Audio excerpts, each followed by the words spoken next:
Hi, it's Vex, and today we want to talk about our new Brothers War Commander, Yawgmoth Praetor. Let's check out this deck right here. Or first, the Commander, 1 black, legendary creature, Phyrexian Praetor. Even has Praetor twice, which is super cool. Whenever a creature deals combat damage to one of your opponents, its controller may pay 1 life. If they do, they draw a card. Alright, let's unpack that. Basically, you want to attack each of your 3 opponents, then pay 1 life and draw a card each time a creature deals combat damage. Now, this is cool because it also applies when opponents attack each other, so it deters them from attacking you. So, that's really cool, helps you get card advantage. And what are you going to do with that card advantage? Well, the next part here.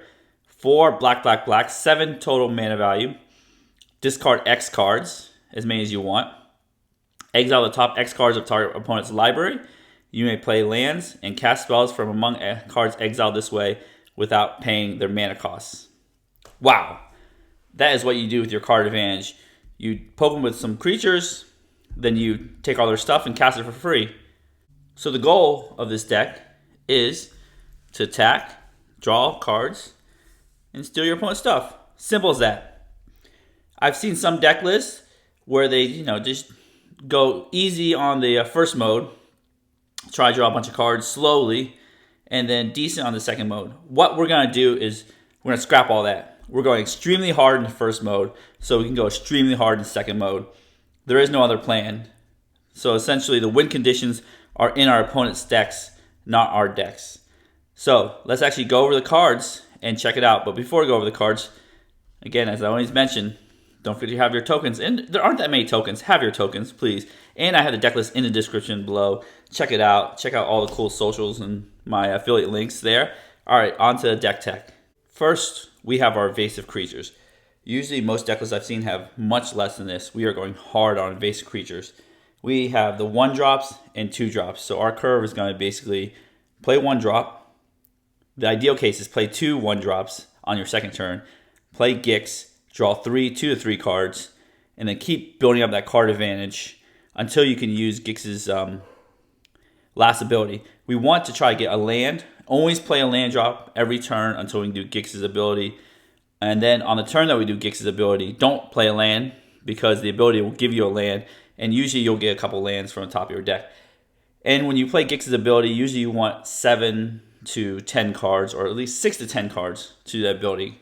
These evasive creatures really help you buff your hand size. It does, you're obviously losing life. Buff your hand size with Gix, and Gix also, opponents cannot deny value. They just attack each other because they really want to draw the cards. Anyways, let's get to these creatures here. We have essentially unblockable creatures. These 2 1-drops are unblockable. We have 8 flying 1-drops that are just 1/1 flyers.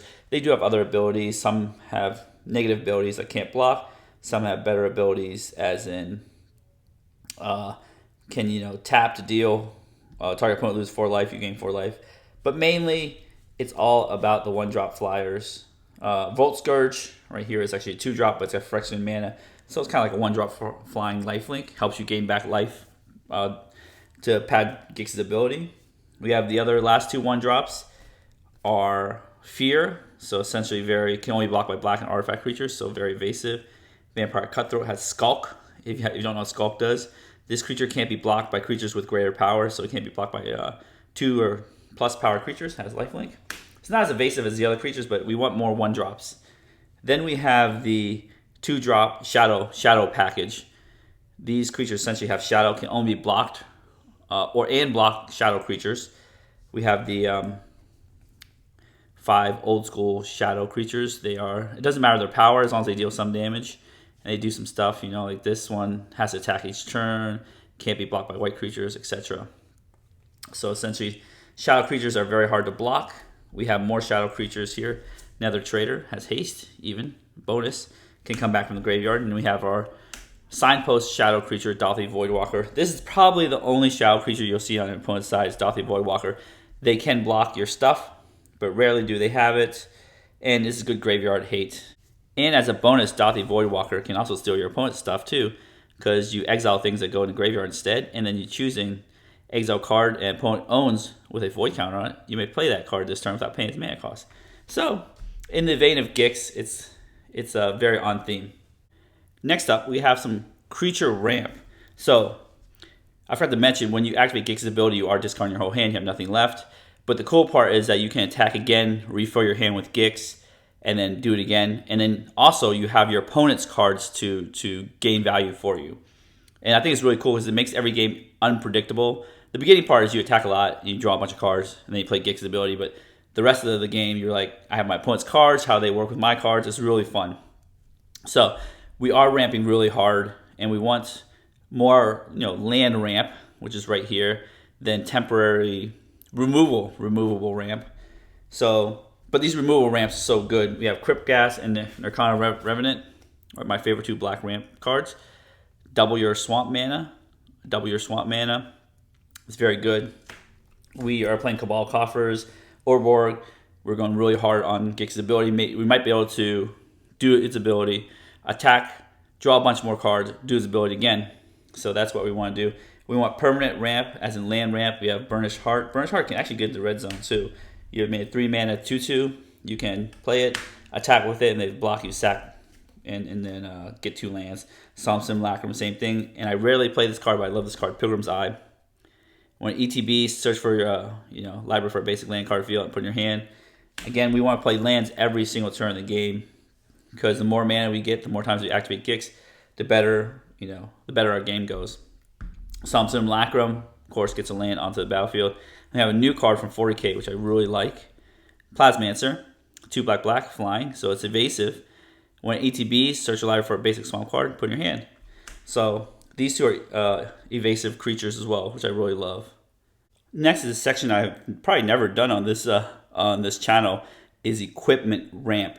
We are playing very evasive creatures, which I really love, and we want to equip them up and ramp them.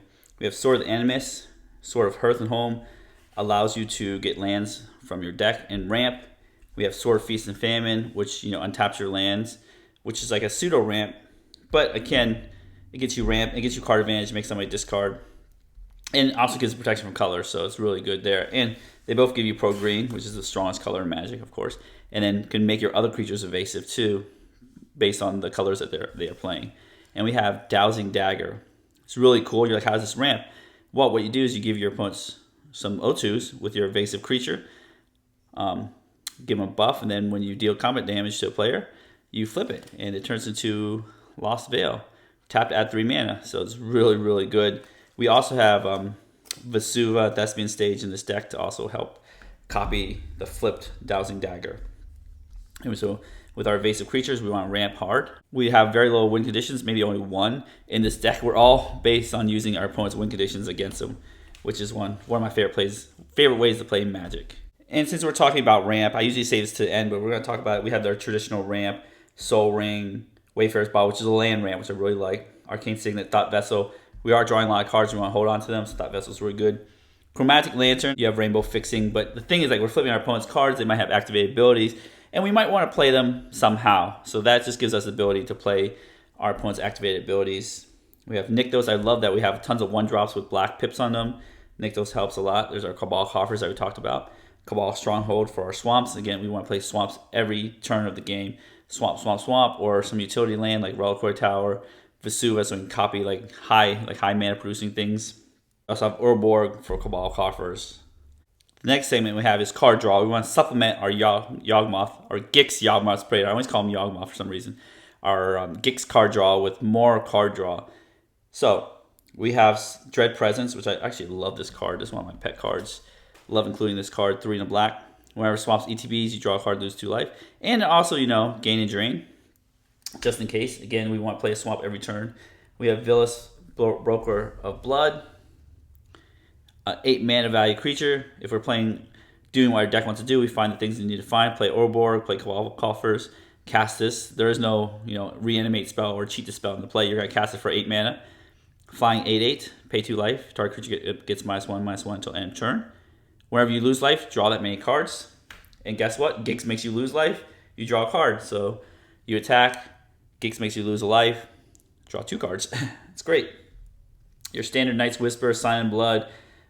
Draw, pay 2, draw 2. We have a new card, Hostile Negotiations, which I really love this card. It's an instant on top of that. Essentially, exile two face down piles, 3 cards each. Flip one up. Opponent choose one for you to keep. The other one goes in the graveyard, and you lose 3 life. Don't forget the lose 3 life part. I know this deck is all about losing a lot of life, but this helps you do some draining back life. We have Siphon Mine, one of the best card draw spells in Commander, I believe. They each discard, you draw 3. Very good. Peer into Abyss, draw half your deck. Can you imagine if you have tons of mana? Let's say this costs 7, that costs 7, you have 14 mana. You pay this, draw half your deck, lose half your life, discard half your deck, take opponent's stuff, and just play it all. That is the dream, right? Skull Clamp, we are playing little tiny creatures. When they become useless or you need more cards to activate Gix's ability, you can clamp the creatures and draw 2 cards. Well, as you notice, we're paying a lot of life to draw a lot of cards. We need our life back. So there's some life gain spells. We do have some. The best spell is Shield of the Apocalypse. When each opponent draws a card, they lose 2 life. When you draw a card, you gain 2 life. So essentially, you gain 1 net life every time you draw a card with Shieldred and Gix on the battlefield. Then we have On Flavor Gixian Puppeteer, of course, because it has the word Gix in it. Whenever you draw your second card each turn, which should be very easy with Gix. Opponents lose 2 life, you gain 2 life. Then the cool part is when it dies, return another target creature with mana value 3 or less from greater to the battlefield. So resurrect a little puny creature, which you have tons of. Grey Merchant of Asphodel, Gary, does a gain drain equal to Devotion, which is insane. Sanguinate, it's mainly there to gain life, but it is our one finisher of the deck because we are generating lots of mana. Each opponent loses X life. You gain life equal to a life lost this way. So for each 1 life each opponent loses, you gain 3. So it helps you pad your life total. It's there to help pad life total more than a finisher. So you play it for 5, play it for 6. Don't be afraid. Just play it for a low number. It doesn't have to be a finisher. Ayara, First of Block Dwayne. When it or a black creature ETBs, each opponent loses 1 life, you gain 1 life. And the cool part, you can stack up another black creature, draw a card. So it helps you get some card draw, pad your life total again for Gix. And on the theme of stealing opponent's stuff, I love stealing their stuff. It's one of my favorite things in Magic. We have these 2 cards, Brainstealer Dragon and Nashi Moon's Sage's Scion. I always mix that up. 1 black. Cool part is this ninjutsu 3 blacks, but when you ninjutsu, right, it comes in unblocked, so it'll deal combat damage to a player. When this one deals combat damage to a player, exile top card of each player's library. Until end of turn, you may pay 1 of those cards. If you cast a spell this way, pay life equal to a mana value rather than paying its mana cost. So you essentially get something for free, and you can pick one of the best 3, 1 of 3. Then you have Brainstealer Dragon, 5 black, flying. At the beginning of your end step, exile the top card of each opponent's library, so kind of like Nashi right there. You may play those cards for as long as they remain exiled. No other timing restrictions, even if this dies. If you cast a spell this way, you may spend mana as though or mana of any color to cast it, so you still have to pay the casting cost. But you can cast it any time, even if Brainstealer Dragon dies. Then whenever a non-land permanent an opponent owns enters the battlefield under your control, they lose life equal to its mana value. So it's very good at stealing things. Then, if you read this, right, you exile top X cards of opponent's library. So you exile it, and then you play it, and then you destroy your opponents with it. Because they lose life equal to that thing's mana value. So you probably can knock them out by having these 2 cards on the battlefield. Remember that. Okay, so we have cool utility cards. We have Archfiend of Ifnir and Bone Miser. Bone Miser, essentially, when you discard a card, you get an effect based on what type of card it is. If it's a creature, 2/2. If it's a land, double black. If it's a non-creature, non-land, draw a card. So this helps you refill your hand after you do Gix's ability. So you can do it again. Archfiend of Ifnir. Essentially, if you discard your whole hand, you probably wipe their whole board out. Because you put a -1/-1 counter each creature your opponents control whenever you discard. And it has cycling, so it can help you dig. Some removal. We're not playing a lot of removal. Again, we're hoping that the top of their opponent's decks with our evasive creatures yield something really good to play. But just in case we need to remove some stuff, we have Defile, which is one of the most incredible removals in mono black deck. Instant, target creature gets -1/-1 until end turn for each swamp you control. Usually, 1 black, destroy target creature. Feed the Swarm, kill some enchantments creatures. Deadly Rollick, kill creature for free. Gix is really cheap, 3 mana value. Deadly Rollick's free, usually. Toxic Deluge, board wipe, ultra staple. It's the other cards that didn't really belong in a bucket. But we have our Graveyard Hate, Soul Guide Lantern, our Tutors, Demonic Tutor, Expedition Map. Again, for the Urborg, Cabal Coffers combo, since our deck is very mana hungry and does have a mana sink. Malachite Rebirth to increase our land count, but also to save Gix just in case. Along with Swiftfoot Boots to protect Gix. Gix can attack and actually draw cards himself too, which I think is really cool. Then we have Aghanim Awakening, get things back from the graveyard. Again with Malachite Rebirth, more increased land count. If we run out of swamps, we can play these as lands. Again, we can constantly play lands all the time. We have Grim Hireling, 3 in a black. It's really cool. Whenever one or more creatures you control deals combat damage to a player, which is very easy in our deck, create 2 treasures, and you can stack X treasures. And then target creature gets -X until end of turn. Activate as a sorcery. So you can help with your ramp with Grim Hireling. I should put the ramp section, forgot to do it. So then we have Gix's Command. Because it's on flavor, really it's only because it's on flavor. It's still a really good card, 3 black. Choose 2, put 2 +1/+1 counters on up to 1 creature against lifelink until end of turn. Helps you pad your life. Destroy each creature with power 2 or less. That is not a good choice in this deck, unless there's a real good reason to do so. Return up to 2 creature cards from your graveyard to your hand, so that helps you get your dudes back. Then each opponent sacrifices a creature with the highest power among creatures they control, so that is very important. That can save you, make them sack up Blightsteel Colossus and such. The last section of lands, again, we have the Urborg we talked about, Bojuka Bog to get rid of graveyards.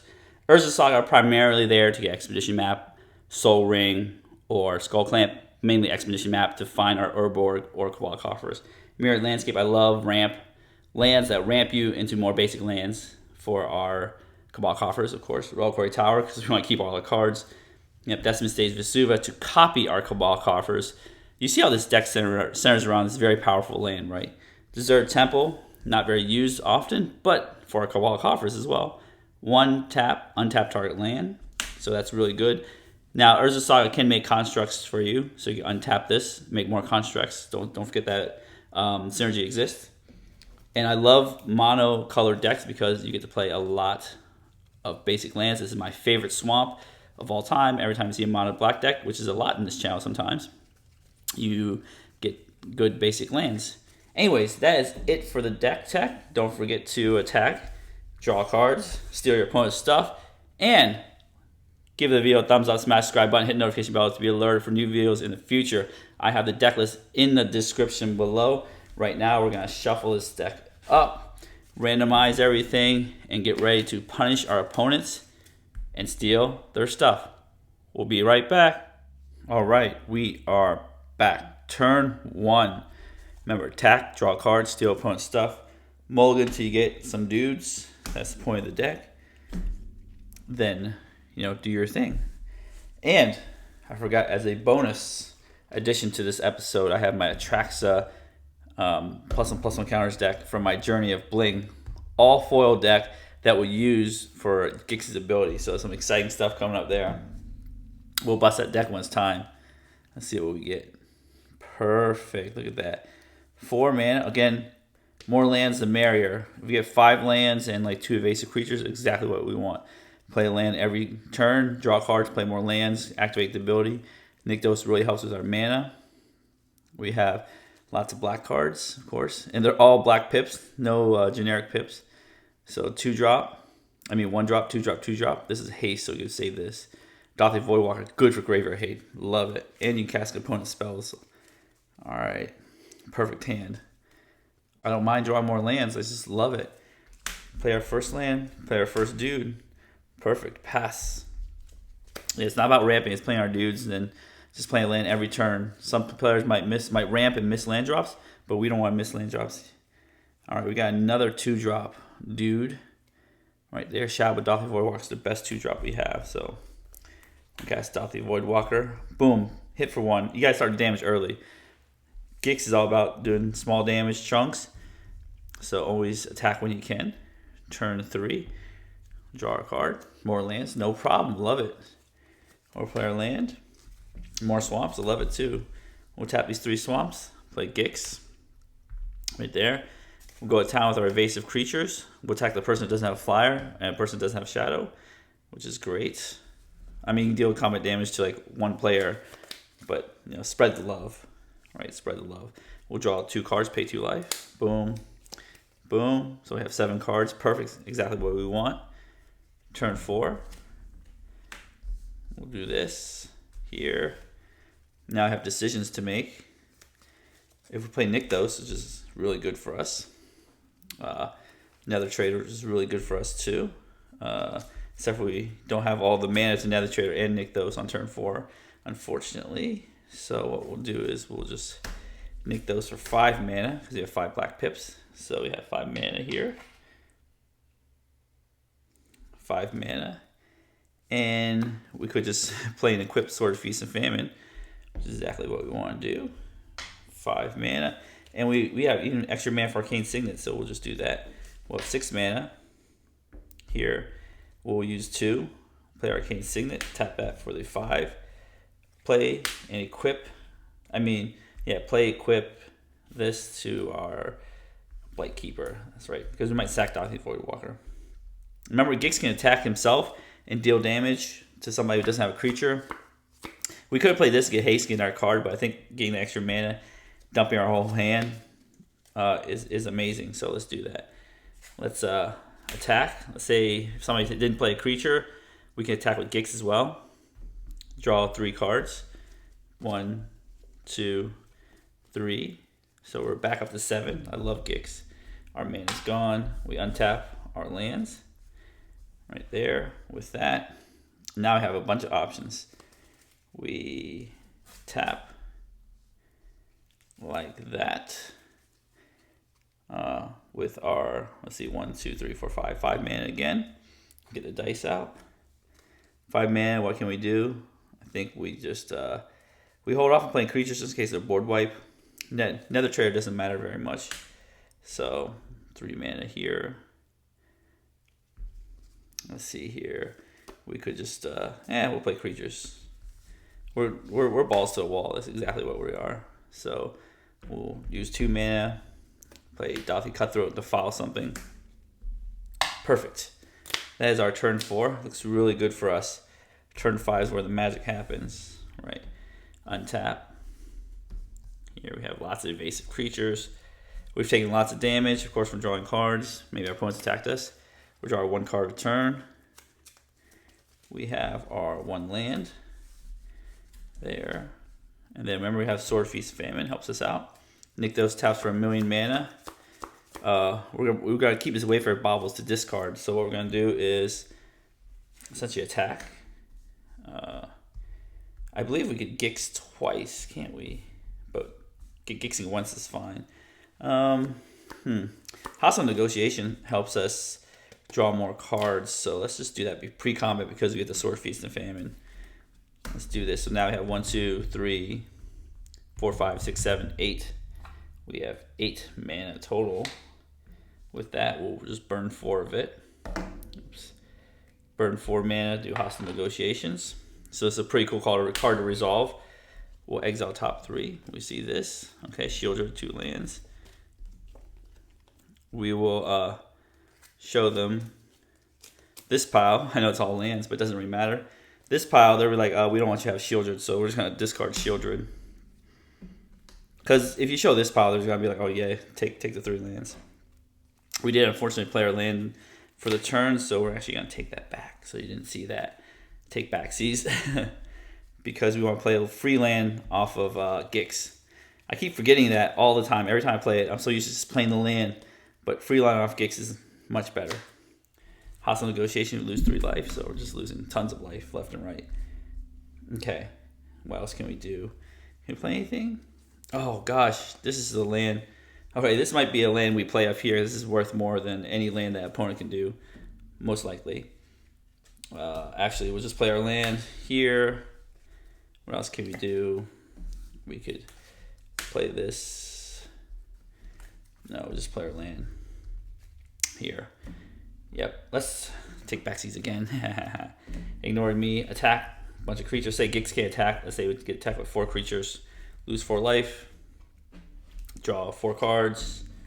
Untap our lands. 1, 2, 3, 4. Perfect.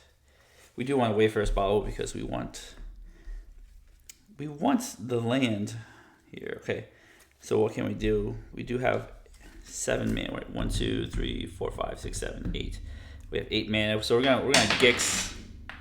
We're actually gonna play this Wayfarer's Bauble here because we actually want that, and then we are going to play our. Nope, we gotta discard that. We gotta keep 1 swamp in hand for next land for next turn. 1, 2, 3, 4, 5, 6, 7, 8, 9. We're gonna Gix for 9 total. All right, so this is where our Atraxa deck comes in play here.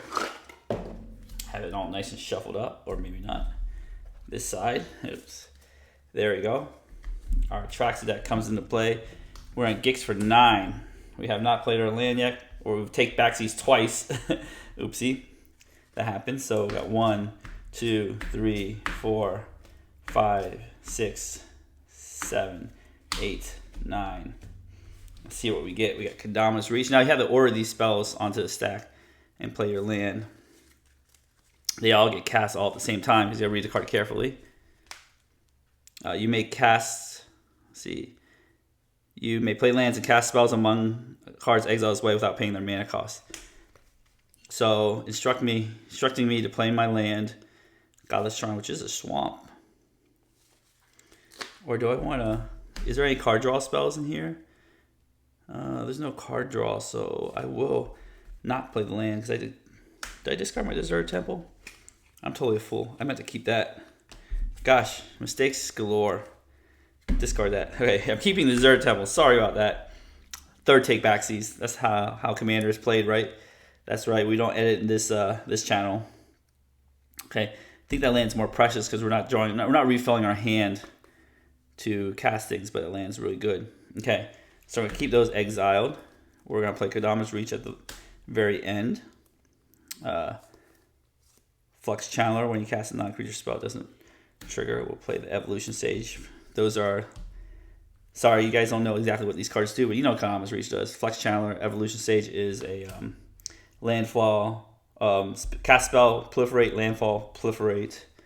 Winding Constrictor, double your counter, so we'll just put that last. So let's cast these this way. Line Sash, Tuskguard Captain, Winding Constrictor, Colonial Hydra. Sorry, getting involved in these cards. Okay, that's the way we want to cast it off the stack. So what we're going to do is scooch everything over here. We're going to cast Winding Constrictor, Tuskguard Captain, Lion Sash, Colonial Hydra. Now, this enters in +1, I believe, with the Winding Constrictor, Evolution Sage, Flux Channeler. This is already on the stack, so it doesn't count for Flux Channeler to proliferate, but we'll cast a Kodama's Reach into our opponent's yard. We'll get a swamp tapped, swamp in our hand. We'll shuffle this deck up. It's pretty sweet kind of cards. The swamp will trigger Evolution Sage. Maybe we should have got the Godless Shrine. We still have a choice to get Godless Shrine to activate Line Sash. So that's what I'm talking about, the Chromatic Lanterns activate these off-color activations like Line Sash or Tuskguard Captain. So we might play opponent's land to do that. We'll proliferate. No, we don't care about opponent's lands. All right, we'll proliferate, and when we proliferate, get a plus extra counter, so we get 6, 7 counters. Sweet. Okay. Now that we have no cards in hand, we will actually play our land. We'll play our Deserted Temple. This one, we'll crack it and get Wayfarer's Bauble. That's just turn 5, and we got all this stuff. So we cast a bunch of our opponent's spells. They're very synergistic with each other, which is super cool. Really like that. All right, let's cut this. Let's actually see what we can do for next turn. And this card that used to be a weird activated ability, cost 8, is actually achievable with the amount of mana we have with Nykthos and Deserted Temple. Okay, so we'll pass turn 6. Scooch our Atraxa deck back out of here. Our Atraxa cards here. Our dudes here. This is why you need board wipes, because this is insane, right? We just casted 5, 6, 7, 10, 13, 16, 17, 18 mana worth of cards for only 7 mana. So that's pretty sweet. We have our Lonely Swamp in our hand because we kept it. That's okay. We have this right there. And this is good against our Traxa deck because it's, it's green and black as well. We'll draw a card for turn 6 with Plasmancer, more lands. Sweet. Okay, we won't play our land yet because we might do some shenanigans. And if you look closely, Tuskguard Captain works with Colonial Hydra really well. So this is how you have to pay attention how your opponent's cards work. That's pretty neat. When it attacks, double number of +1/+1 counters on each creature you control. We only have that. So what we'll do is we'll just attack with this guy. Trample. When it attacks, it goes to 14 counters. +1, 15. So 12, 13, 14, 15. Bam. So it's huge. It has trample, so you probably do the Gix damage. We'll attack with this, all this stuff. Here, we can't really do much with our Plasmancer. I guess we could play our Plasmancer before combat because we can get untap from here. This is what we really need is Chromatic Lantern to do this off-color activations, but we'll get that into our hand. Then we'll draw, into our hand. We didn't do a landfall yet. Then we will draw some cards, assuming that, 1, 2, 3, 4, 5 things get through. Lose 5 life. Getting low in life, remember that. We do all this. Untap our lands. We have near infinite mana. We have 7 cards again, which is great. Sign in Blood. We'll do our Nykthos thing here. We got 1 black from our opponent. 1, 2, 3, 4, 5, 6, 7, 8, 9, 10, 11. So we have 11 mana in the pool, which is pretty ridiculous. Here we will, it's called popping off, ladies and gentlemen. Sign in Blood, draw 2 cards. Oh god, we could peer into the abyss, draw half our deck. Sure. Yeah, we have the mana. We have like a 9 mana, so we use 7 of that. Have 2 left over. Peer into the abyss. Draw like half our deck somewhere. I'll just not even count. Draw half our deck. Yeah, we'll play Deserted Temple. Untap Nykthos. Add like another 11 mana in here. We'll have 13 mana. Not enough dice for everything. 13 mana. We will do the Yawgmoth here. Discard. Screw it. Our entire hand. We'll take half of our Traxa deck here and cast it. Look, Ristic Study, whatever. Look at this. This is ridiculous, isn't it? We'll just cast half our opponent's deck for free. Teferi's Protection. Why not? Damn, no, maybe not. Oh, destroy a creature. We don't have to do the overload. This is 0. Soul Ring, 3 visits. I can't. There's nothing in this deck. So that's essentially how the deck works. You get to cast your opponent's stuff. It's super fun. However, what's super fun is giving the video a thumbs up, smash the subscribe button, hit notification bell to be alerted for new videos in the future. If you enjoy this video and if you enjoy taking your opponent's foily stuff, I recommend you build this deck. If you want to build this deck, check out the link below for the deck list and all my affiliate links, my TCG Player, eBay, whatever, TCG, eBay affiliate link. Check that out. Help support the channel. Help me steal my opponent's cards, right? Steal your opponent's stuff. It's amazing. I really did enjoy the Appearance of the Abyss, wherever that was, somewhere. That was insane. I think Appearance of the Abyss is one of the best cards in this deck if you could play it and activate Gix at the same time. Another thing is like this combo is broken. Just remember that it's completely broken. Anyways, if you enjoyed this video, give it another thumbs up. And you know what? I'm so excited. I'm gonna play more of Gix. I love stealing my opponent's stuff, and I hope you do too. And I hope you have a wonderful day.